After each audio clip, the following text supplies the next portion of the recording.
Joining us now with some insight into all this is our very own reporter, Spencer Feingold. Spencer, great to have you here with us.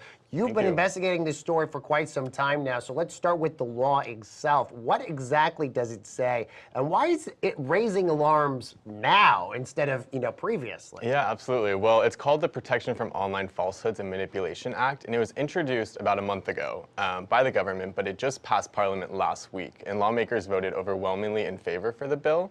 And what it does is it gives the government basically the entire authority to determine what is and isn't fake news online.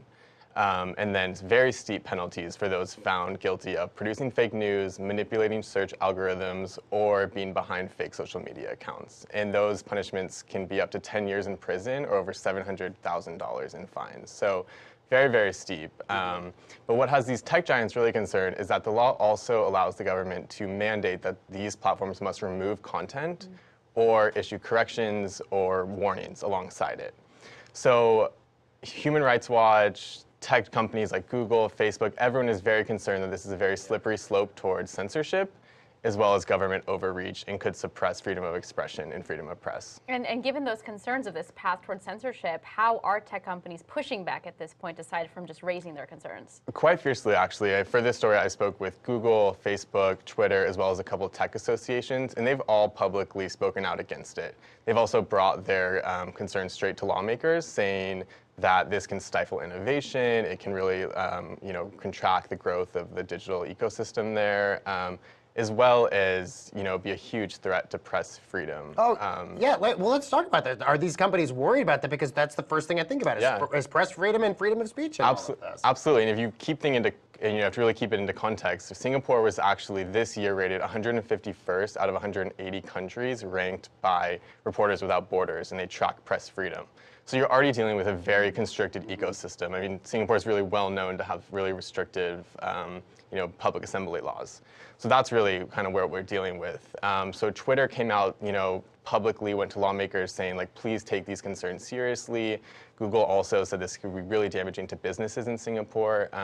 But Facebook especially, they have massive operations in Singapore. They're actually currently building an 11-story data facility right in downtown Singapore. So they have a lot of invested interest in this country. And their vice president of Asia came out saying he's very concerned about the government dictating the terms of what is on Facebook, what is not on Facebook, basically forcing these companies to remove content. It's one thing to moderate content on these public platforms, but what about the encrypted messages space, the private sections of these platforms? Yeah, that's a really interesting part of the law, and it was actually added later, in the process of debate.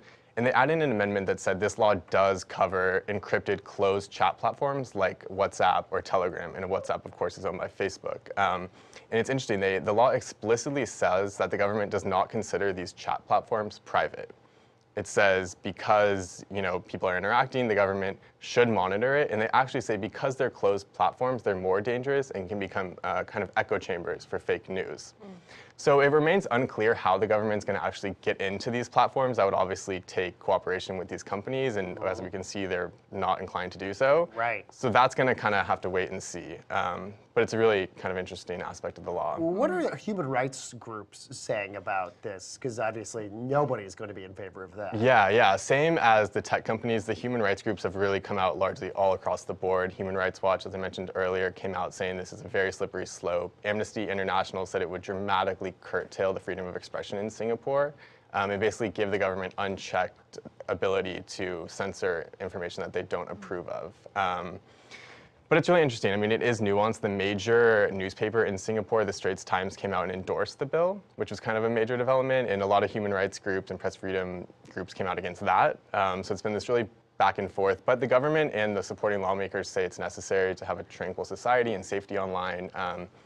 But it's pretty concerning for these groups. Does this set a precedent for other countries? How unique of a situation Yeah, is absolutely. Singapore? I mean, unfortunately, it's not that unique. Similar laws have already been passed in Russia and Vietnam and Malaysia, and they've really kind of like built it off these other laws.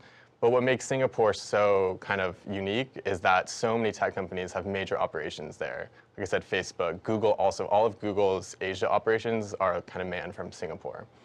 It's supposed to be this incredibly high-tech center of innovation, laws like these can really damage that. All right, really interesting story. Great reporting there. Cheddar reporter Spencer Feingold. You can check out his story on cheddar.com. Spencer, thanks for joining us. Thank you.